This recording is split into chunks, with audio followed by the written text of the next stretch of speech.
o tema da nossa reflexão, buscando aí também um pouco uma palavra que está sendo muito usada, né? Uma palavra que já existia, mas está sendo muito usada ultimamente, às vezes até um pouco fora de contexto, mas o tema da nossa mensagem é: a fé nos faz negacionistas de nós mesmos. E eu quero que você abra aí Mateus capítulo 16, e nós vamos ler do 24 ao 27, porque esses versículos serão a base da nossa reflexão nesta manhã. Mateus 16, 24 a 27, a versão que eu vou ler é a versão transformadora, talvez seja um pouco diferente dessa que você tem aí, mas a essência é a mesma, e diz assim: então Jesus disse aos seus discípulos: se alguém quer ser meu seguidor, negue-se a si mesmo, tome a sua cruz e siga-me. Se tentar se apegar à sua vida, a perderá, mas se abrir mão da sua vida por minha causa, a encontrará. Que vantagem há em ganhar o mundo inteiro, mas perder a vida? E o que daria o homem em troca da sua vida? Pois o Filho do Homem virá com os seus anjos na glória de seu Pai, e julgará cada pessoa de acordo com as suas ações. Eu estava dando uma olhada no manual básico de gerenciamento de crises com reféns, que foi escrito pelo Diógenes Luca. Quem é militar aqui já deve ter tido contato com essa literatura. E ele diz uma coisa muito interessante, que é o seguinte: uma das orientações que ele dá quando há uma negociação com reféns: evite usar a palavra não, ou expressões que remetem a algo negativo. E por que ele fala isso? Porque estudando a psicologia da linguagem e também a psicanálise, nós vamos perceber que expressões negativas, e principalmente a palavra não, traz um efeito emocional negativo. As pessoas não reagem muito bem à palavra não e a expressões negativas. Então, quando se está no momento em negociação com reféns, tudo que é mais importante é acalmar, né, aquele que tem alguém sob refém, e negociar para que aquilo tenha um desfecho o mais pacífico possível, principalmente preservando todas as vidas dos reféns, dos meliantes e de todos que estão ali. E por causa disso, há a necessidade de ter esse cuidado de não se utilizar a palavra não, e muito menos expressões negativas. Mas essa questão de efeito emocional negativo por conta da palavra não, ela é ainda anterior aos estudos da psicanálise e da psiquiatria e da psicologia. Nós vamos encontrar referências disso lá na palavra de Deus. Por que na palavra de Deus? Olha, quando homem e mulher pecaram, este pecado contaminou o ego de toda a raça humana, de forma que o homem se tornou um ser orgulhoso. O mesmo pecado de Satanás, que se rebelou contra Deus por rebelião, por orgulho, foi contaminado em toda a raça humana, de forma que o homem passou a ser também orgulhoso. E nós podemos afirmar, sem medo de errar, que todo e qualquer pecado cometido tem em sua essência o orgulho. Por quê? Porque trata-se do orgulho de fazer as coisas da forma como nós achamos melhor e desobedecendo ordens claras de Deus que estão expressas na sua palavra. Então o homem se tornou orgulhoso, e não existe nada pior para o orgulhoso do que ouvir a palavra não, ou de ter cerceado aquilo que ele acha que é o seu direito, a sua vontade, quando ele é freado em seus impulsos, quando a ele é negado o fluir de tudo aquilo que ele acha que é a sua liberdade. A partir do pecado original, e isso passou por toda a humanidade, e vai ser assim, enquanto o mundo for mundo, nós temos impulsos ruins. A palavra de Deus diz que não existe nada mais corrupto do que o coração do homem. Toda a nossa inclinação é para o mal, nós estamos perdidos. Por isso todas as pessoas precisam se alinhar à vontade de Deus, pela palavra, pelo Espírito, pelo sacrifício de Cristo Jesus, em obediência e submissão à sua vontade. Conversão é isso, é você negar a si mesmo, é você frear os seus impulsos, é você implodir o seu orgulho em benefício da salvação da sua alma.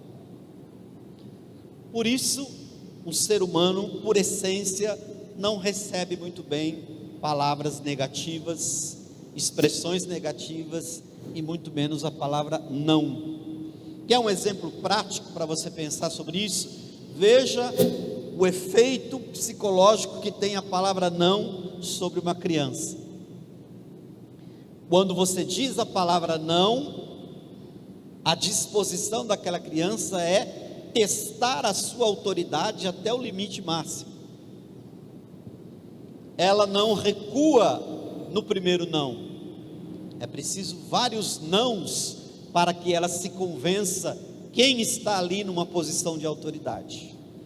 E às vezes, em algum caso, até umas palmadinhas são necessárias para que esse não seja assimilado. E isso nós trazemos por toda a nossa vida. Como nós nos relacionamos de forma beligerante com os nãos que a vida nos apresenta. Quer ver um outro exemplo clássico? Qual é a palavra que mais é repetida no decálogo, nos 10 mandamentos? Não. Não farás isso, não farás aquilo outro. Por quê? Porque toda a nossa essência pecaminosa é inclinada para as coisas que desaprovam a palavra de Deus. Por isso ele vem e coloca diante de nós constantemente o não. Não vá por esse caminho, não faça isso, não diga estas coisas sob essas circunstâncias. Não, não e não. E aqui nesse texto nós percebemos que Jesus traz, além da palavra não, que já é repetida em outros textos da Bíblia, ele vai mais além e coloca uma expressão que é muito mais difícil do que simplesmente ouvir o não. É negue a si mesmo. Não é o caso agora de que alguém de fora se dirige a você e diz não faça isso. É mais difícil ainda, é mais profundo ainda, é você mesmo olhando para dentro de você e dizendo negue a si mesmo. Negue a si mesmo. E como é que isso acontece de maneira prática na nossa vida? Nós destacamos nessa nossa reflexão pelo menos 4 coisas que Jesus fala aqui. Então, primeira coisa, negar-se é uma condição. Olha novamente o versículo 24 que ele diz: então Jesus disse aos seus discípulos: se alguém quer ser o meu seguidor, negue a si mesmo, tome a sua cruz e siga-me. Veja a força da condicional expressa por essa partícula se. Toda vez que você vê essa palavra se, você já sabe que no texto tem uma condicional. Ele diz: se alguém quer ser o meu seguidor. Quando você ouve essa expressão, você sabe que vai haver aí uma condição. Se alguém quer ser o meu seguidor, qual é a condição? Negue a si mesmo, tome a sua cruz e siga-me. Por isso, negar a si mesmo é uma condição, é algo que você precisa estabelecer na sua vida. E é interessante que esta condicional expressa por essa partícula se, ela vai evocar neste versículo três verbos importantes cujas condições estão interligadas. Veja lá, negue é uma providência necessária. Depois, tome um posicionamento que deve ser ativo. E também siga, que é uma continuidade, um processo. Porque é importante olhar separadamente e de maneira interligada para esses verbos, porque eles, no contexto do versículo e na ordem clara de Jesus, não podem subsistir isoladamente. Se você negar, mas não tomar a cruz e não o seguir, você não fez o caminho todo. Se você negar, mas tomar a cruz de Jesus, mas não o seguir, percebam que essas três coisas devem necessariamente acontecer concomitantemente. Por isso, olhando para esse versículo, nós vamos ver que quando o Senhor nos diz que nós devemos negar o nosso ego, é uma condicional. Se você deseja seguir a Jesus, você precisa negar a si mesmo, você precisa tomar a sua cruz, você precisa segui-lo. E percebam que cada uma dessas palavras nos mostram alguma coisa que são diferentes. O negar é uma atitude que você toma, uma providência que você toma, que é necessária, não é opcional. Você não pode escolher, porque Jesus está dizendo: se você quiser ser meu seguidor, você precisa necessariamente fazer isso.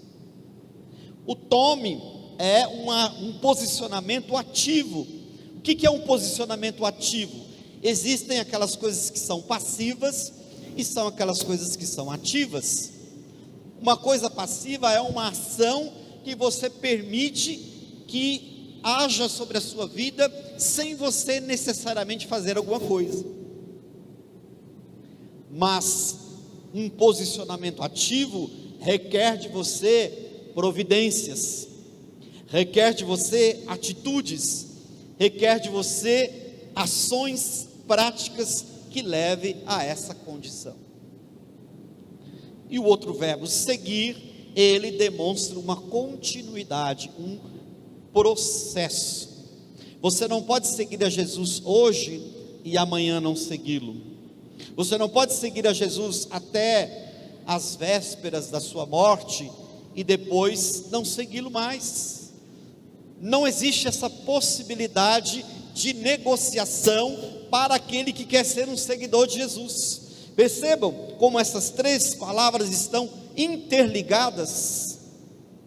Por isso, negar-se é uma condição.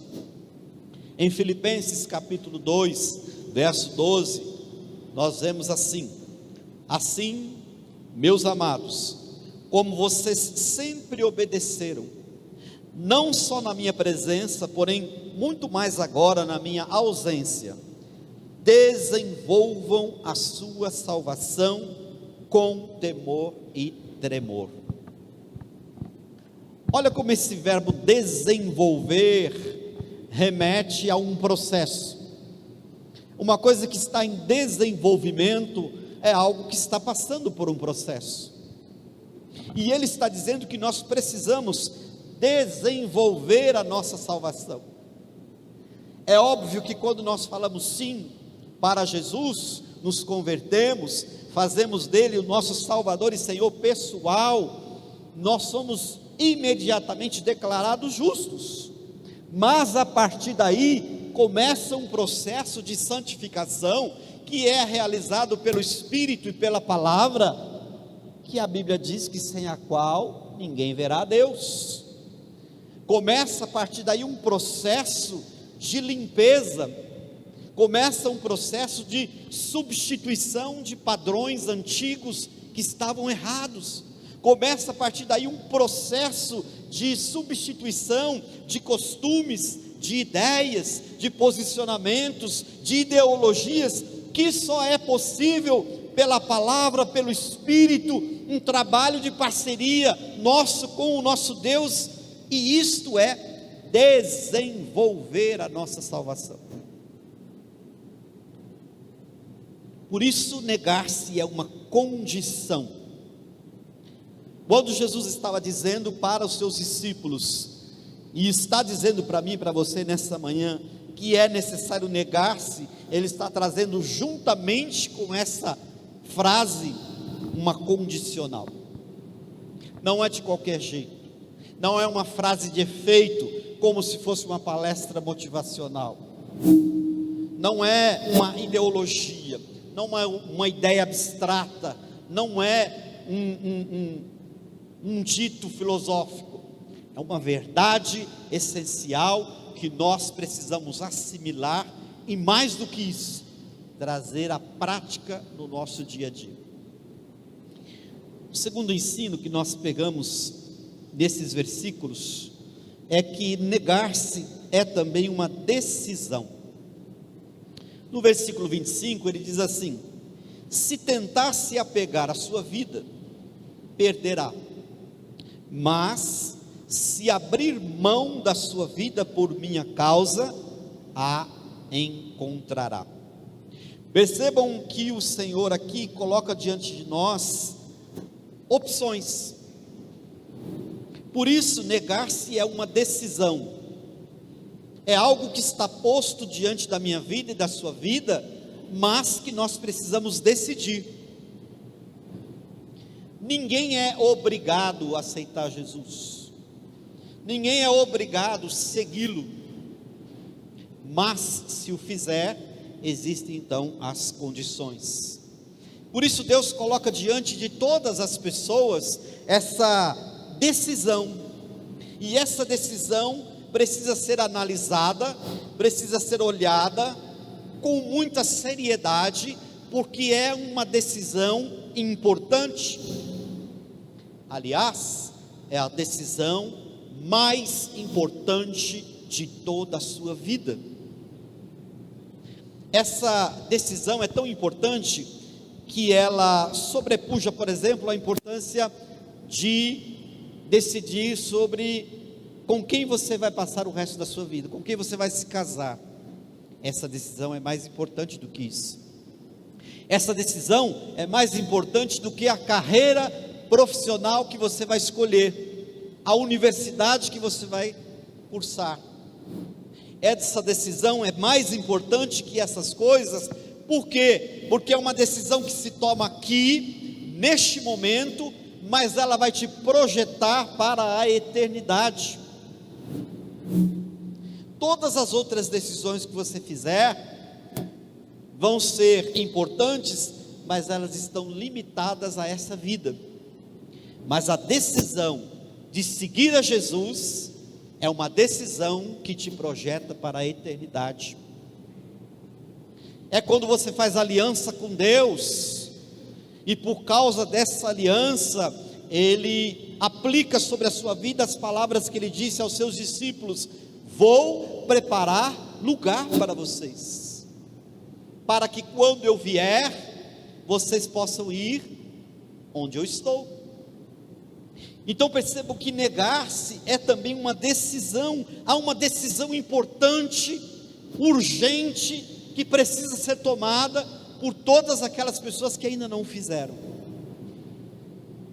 Em Deuteronômio capítulo 30, dos versos 19 e 20, nós temos o seguinte: hoje lhes dei a escolha entre a vida e a morte, entre a bênção e as maldições. Agora chamo os céus e a terra como testemunhas da escolha que vocês fizeram. Escolham a vida, para que vocês e seus filhos vivam. E como a escolha da vida se dá, o verso continua: façam isso amando, obedecendo e apegando-se fielmente ao Senhor, pois Ele é a sua vida. Se vocês o amarem e lhe obedecerem, Ele lhes dará vida longa na terra. Olhem que texto maravilhoso, elucidativo, importante. Eu quero até desafiar vocês a decorar esse versículo e fazer desse versículo o lema da sua vida. Deuteronômio 30, 19 e 20. Hoje lhes dei a escolha entre a vida e a morte, entre bênçãos e maldições. Agora chamo os céus e a terra como testemunhas da escolha que vocês fizeram. Escolham a vida, para que vocês e seus filhos vivam. Façam isso amando, obedecendo e apegando-se fielmente ao Senhor, pois Ele é a sua vida. Mas percebam que Deus coloca diante de todas as pessoas escolhas. Negar-se é uma decisão. Aqui a palavra está desvendando para mim e para você todas as implicações que estão no ato de negar-se. O que vai acontecer com aquela pessoa que negar a si mesmo? Qual é a abrangência para mim e para você do negar-se?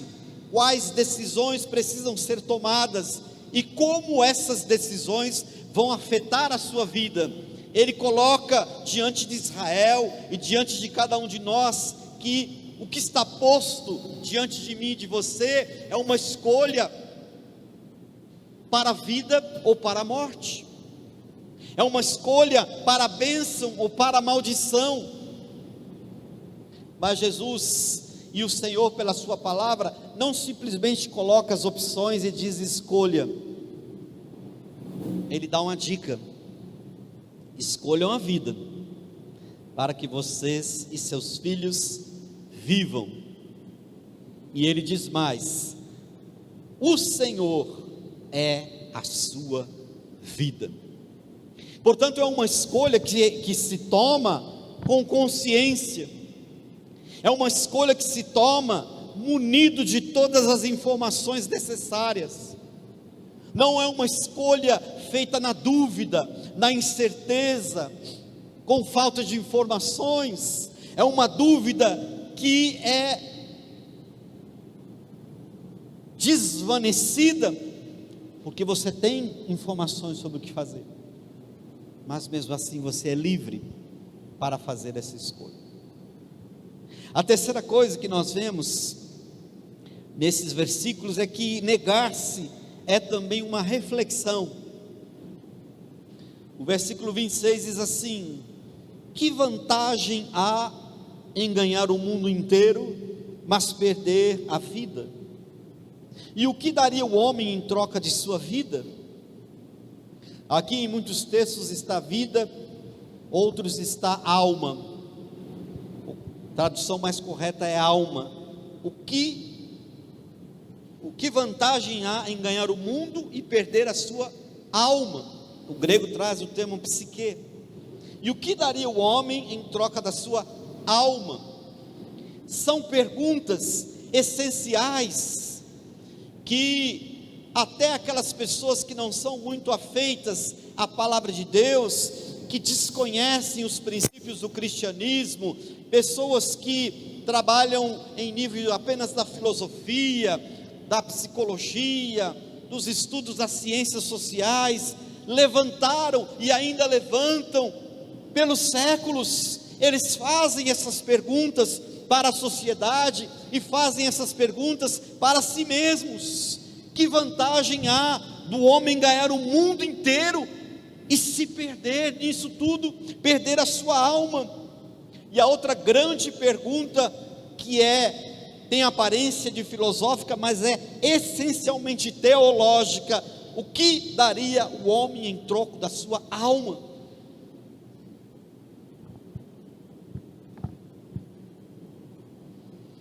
Infelizmente, sem pensar muito sobre essas coisas, é o que a maioria das pessoas faz durante a maior parte da sua vida.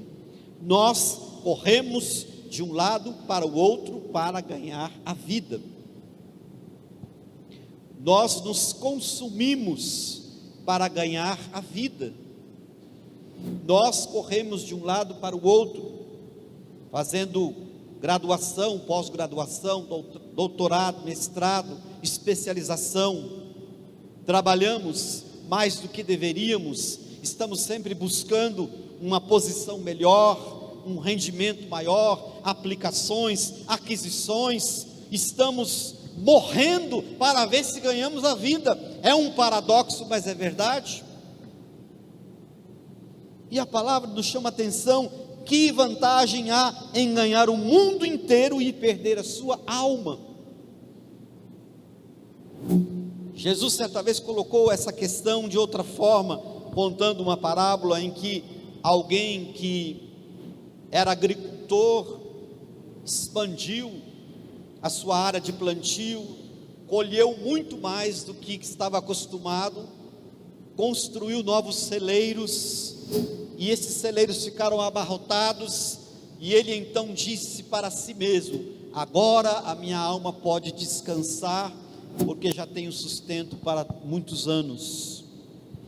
E naquela mesma noite ouve-se uma voz: louco, esta noite te pedirão a tua alma, e o que tens guardado para quem será?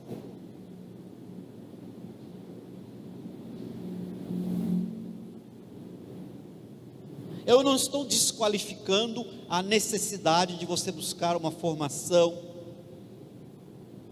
e se essa for a sua missão, alcançar até os graus mais altos que você possa, um PhD, quem sabe, numa universidade americana, tudo isso é muito bom. Você precisa sim trabalhar para trazer o melhor do sustento para a sua família. Não estou fazendo a teologia franciscana da pobreza, não. O que eu estou dizendo, o que a palavra de Deus está dizendo, é que nós não podemos, no meio do processo de querer ganhar a vida, encontrar somente a morte. Que vantagem há em ganhar o mundo inteiro e perder a sua alma? O que nós temos que fazer é buscar, nesse texto que Jesus está dizendo, a necessidade de negar-se. E este negar-se traz consigo essas reflexões. Por isso negar-se são reflexões. Às vezes nós estamos perdidos na ambição do materialismo, do individualismo. Coloquei até uma frase aqui: nossos pés estão tão grudados nesse mundo material, que não sobra tempo para concebermos a ideia de pisar as ruas de ouro do paraíso. Já pararam para pensar nisso? Nossos pés estão grudados neste mundo material, e tudo que nos interessa, que ocupa o nosso tempo, e nos provoca até crises de ansiedade, de depressão, de transtornos os mais diversos, se deve por causa dessa corrida desenfreada de querer ganhar o mundo inteiro. E o mundo inteiro pode não ser geográfico, não pode ser cosmológico, mas pode ser o seu microcosmo, o seu mundo, aquilo que você acha interessante, importante, aquilo que você elegeu como alvo principal para as suas conquistas. Se neste alvo não estiver pensar sobre a vida eterna, você precisa negar-se a si mesmo, porque negar a si mesmo é uma reflexão necessária. Jesus está nos chamando a um raciocínio que, embora tenha essência espiritual, é puramente racional deste particular. É como se Jesus estivesse fazendo uma pergunta aqui: presta atenção, meu filho, que vantagem há de ganhar o mundo inteiro e perder a sua alma? É como se Jesus estivesse dizendo: presta atenção, meu filho, o que daria o homem em troca da sua alma? Status, fama, seguidores nas redes sociais, conta bancária, diplomas.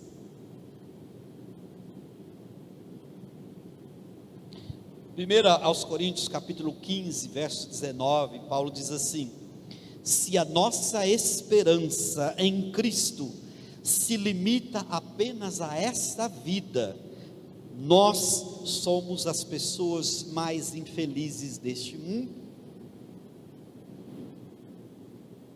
Perceba como soa estranho o evangelho da prosperidade, que quer fazer com que as pessoas finquem raízes neste mundo materialista, de adquirir coisas. Se a nossa esperança em Cristo se limita apenas a esta vida, somos as pessoas mais infelizes deste mundo. Se aquilo que nós conquistamos e realizamos neste mundo não nos projeta para a eternidade com Deus, isso não tem valor nenhum. Por isso, negar-se é uma reflexão. É preciso, antes de negar-se, pensar sobre todas essas coisas, pensar sobre esse processo, pensar sobre o rumo que a nossa vida está tomando e para onde ela vai. Isso nos leva à quarta consideração. Negar-se é também uma preparação. No versículo 27 de Jesus diz assim: pois o Filho do Homem virá com seus anjos na glória de seu Pai, e julgará cada pessoa de acordo com as suas ações. Embora o contexto imediato do texto que nós lemos não seja a respeito da volta de Jesus, quando ele diz essas palavras, porque ele diz no verso 28 também que muitos dos que estavam ali naquele momento ouvindo aquela mensagem não veriam a morte sem ter visto essas coisas que Jesus estava dizendo. E é óbvio, né, que Jesus não voltou à sua glória até agora, e as pessoas que ouviram naquele tempo já morreram. Então Jesus não estava se referindo à sua segunda vinda, mas o que Jesus está dizendo, e é isso que nos importa neste contexto, é que negar-se é uma preparação. Nós precisamos pensar nisso que Jesus está dizendo, que Ele julgará cada pessoa de acordo com as suas ações. E o que isso nos leva a refletir então? Que esse julgamento do qual Jesus está dizendo, ele se dá em pelo menos 3 aspectos. Primeiro, é um julgamento individual. Algumas pessoas pensam que o julgamento será coletivo, e que alguns vão ficar ali escondidos no meio da multidão, protegidos pelo anonimato. Não, o julgamento de Jesus vai ser individual. Ele diz: cada pessoa, julgará cada pessoa. Por isso nós somos responsáveis por nossas ações e atitudes, pelas escolhas que fazemos, e aqui, mais precisamente no que estamos falando, nossas escolhas de seguir ou não a Jesus. Então, além desse julgamento ser individual, ele é também legal. Por que ele é legal? Ele diz: cada um será julgado de acordo, ou seja, em conformidade. Quando nós trazemos este de acordo ou em conformidade, é porque existe um parâmetro para o julgamento de Jesus. Quais são os parâmetros para o julgamento de Jesus? Em que ele vai se basear? No volume de revelações que cada um teve. O que é que você fez com todas as informações a respeito do Evangelho, com as quais você teve contato durante toda a sua vida? O que é que você fez com as centenas de ministrações da palavra que você ouviu assentado na igreja, pela internet, de outros amigos, pelo rádio, na televisão? O que é que você fez com essas informações?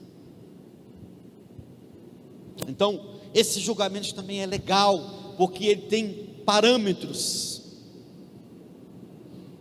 E o terceiro aspecto é que esse julgamento é factual, ele é baseado em fatos. O texto diz: julgará cada pessoa de acordo com suas ações. Ações são fatos, não são coisas subjetivas, são as coisas que nós efetivamente realizamos nessa terra, são as palavras que nós proferimos, são as reações que tivemos às adversidades da vida, são os posicionamentos que tivemos com relação à palavra de Deus, são as respostas que demos toda vez que o Espírito bradou dentro do nosso ser, para não irmos por este ou aquele caminho, para não nos comportarmos dessa ou daquela forma. São as respostas que demos, e isso é fato, estarão todos registrados diante de Deus. Então, quando nós olhamos para esses três aspectos do julgamento de Jesus, que ele será individual, que ele será legal, que ele será factual, nós vamos perceber que negar-se é uma preparação. Nós estamos sendo preparados para esse julgamento.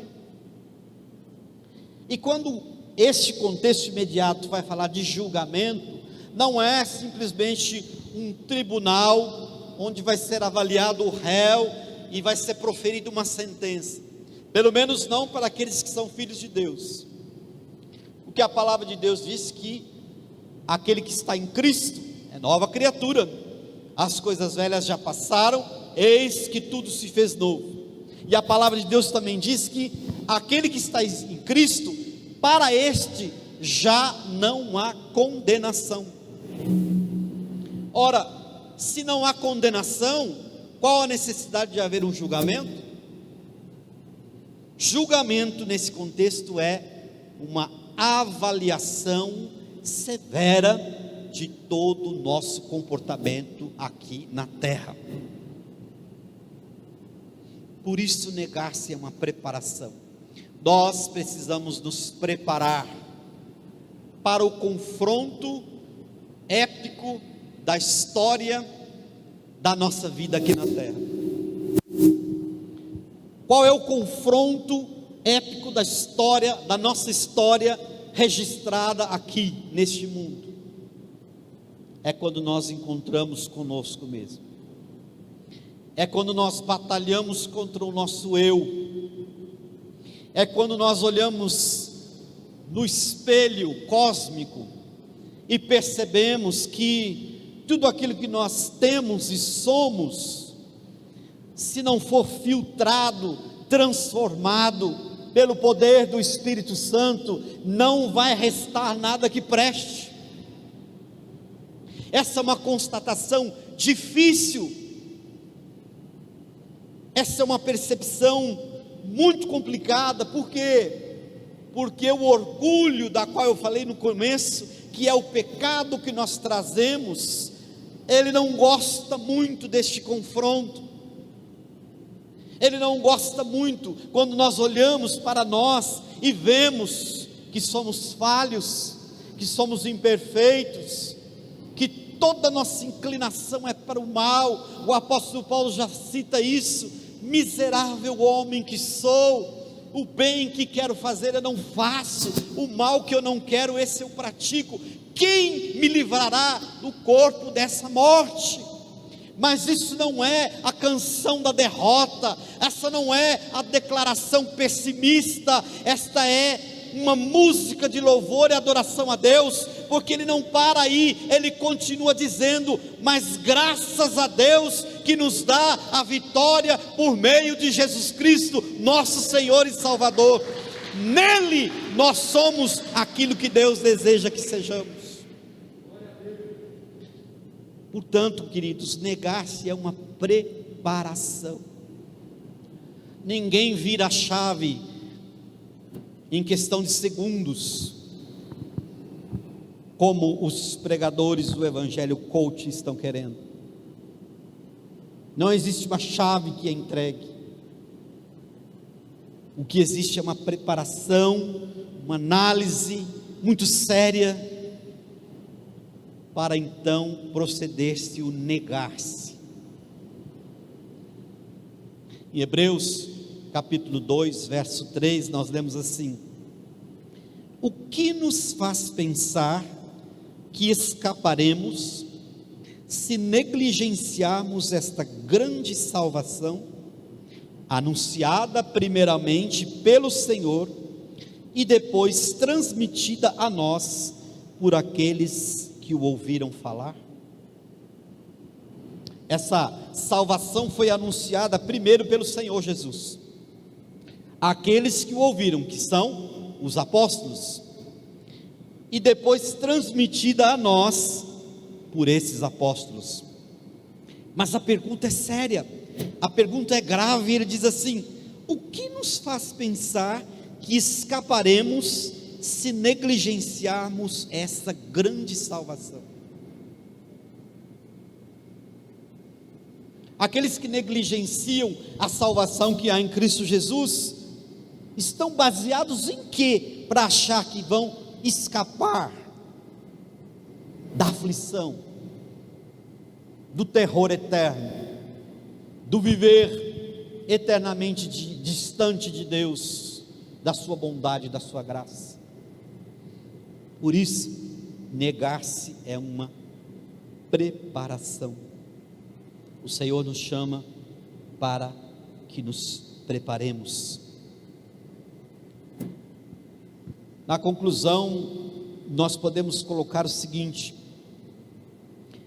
que sermos negacionistas de nós mesmos, e eu trouxe essa palavra porque ela está muito em moda, mas quando nós olhamos no dicionário, o que está posto é o seguinte: que ser negacionista é negar uma realidade que vai contra a razão e a ciência. Negar uma realidade que vai contra a razão e contra a ciência. E quem seria esperto ou corajoso o suficiente para ser negacionista com relação à razão e à ciência? O crente em Cristo Jesus. Porque a concepção daquilo que nós cremos sobrepuja razão e ciência. Ou seja, vai haver momentos em que, para você negar a si mesmo, você vai precisar confrontar conceitos da razão e da ciência. Porque muitas vezes a razão, andando de mãos dadas com a ciência, pode sugerir a você que o conceito de pecado não existe. Pode sugerir a você que você pode fazer da sua vida o que você quiser. Pode sugerir a você que você é dono das suas ações e que você não deve explicações da sua vida para ninguém. Não é isso que está posto na sociedade? É a razão e a ciência gritando alto aos ouvidos das pessoas que elas podem talvez até mudar o sexo, que elas podem até fazer aquilo que a sua consciência aprova, sem ter que prestar conta para ninguém. Razão e ciência andam de mãos dadas, e em que pese a importância da ciência dentro do seu contexto e da razão também dentro do seu contexto, negar-se a si mesmo vai te colocar nessa posição de ter que negar a razão e a ciência em alguns aspectos. Por isso precisamos ser, algumas vezes, negacionistas de nós mesmos. O apóstolo Paulo fez isso. Pensem numa pessoa à frente do seu tempo. Ele mesmo dá o seu currículo mas não com a intenção de se aparecer. Ele diz: olha, eu sou hebreus de hebreus, tenho cidadania romana, que equivalia mais do que o green card hoje, foi formado na melhor universidade que tinha na época, na escola de Gamaliel. Ele era poliglota, falava grego, latim, aramaico, hebraico. E quando ele termina de dar todo o seu currículo, o que é que ele diz? Eu considerei todas essas coisas como lixo para ganhar a Cristo. Não porque essas coisas não tinham importância, mas porque essas coisas estavam fazendo com que ele se distanciasse de Deus, inclusive consentindo com a morte do primeiro mártir do cristianismo, Estevão. E foi preciso que Deus fizesse com que ele ficasse cego na estrada de Damasco. E porque a vida com Deus é um paradoxo, quando ele ficou cego, ele passou a enxergar as grandezas de Deus. Paulo colocou em xeque o que a razão e a ciência diziam. Paulo entendeu o princípio que para ele seguir a Jesus, ele precisava negar a si mesmo. E ele o fez. Romanos capítulo 8, verso 23 diz assim: e nós, os que cremos, também gememos, embora tenhamos o Espírito em nós, como antecipação da glória futura, pois aguardamos ansiosos pelo dia em que desfrutaremos nossos direitos de adoção, incluindo a redenção de nosso corpo. Quantas verdades existem somente nesse versículo que dariam uma outra ministração em separado. Mas ele diz: nós, os que cremos, temos dentro de nós o Espírito Santo, que é como se fosse uma antecipação da glória que vamos experimentar no céu. Em outra parte, o Espírito Santo é comparado como a âncora da alma. E ele diz: este corpo que nós temos hoje, por já conter o Espírito, que é a antecipação da glória futura, ele geme. E não há cristão verdadeiro neste mundo que não gema, aguardando ansiosamente pelo dia em que nós vamos desfrutar do nosso direito de adoção. Por quê? Porque nós não éramos filhos de Deus, todos nós andávamos desgarrados como ovelhas, mas Jesus Cristo com seu sangue nos comprou, e então nós fomos adotados por Deus, e nós vamos desfrutar desse direito de adoção, incluindo a redenção do nosso corpo, quando nós, nesse processo de negação, de autonegação de nós mesmos, entrarmos para desfrutar da glória futura que está reservada para cada um de nós.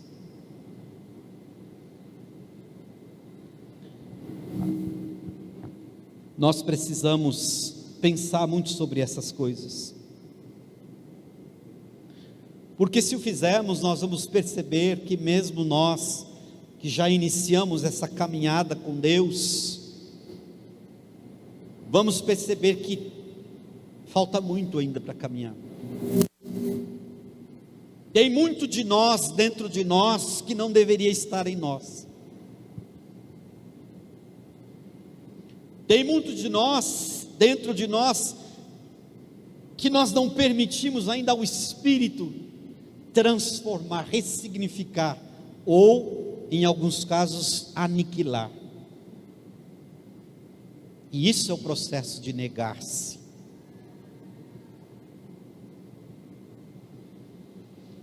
Vamos orar ao Senhor. Fique de pé no seu lugar.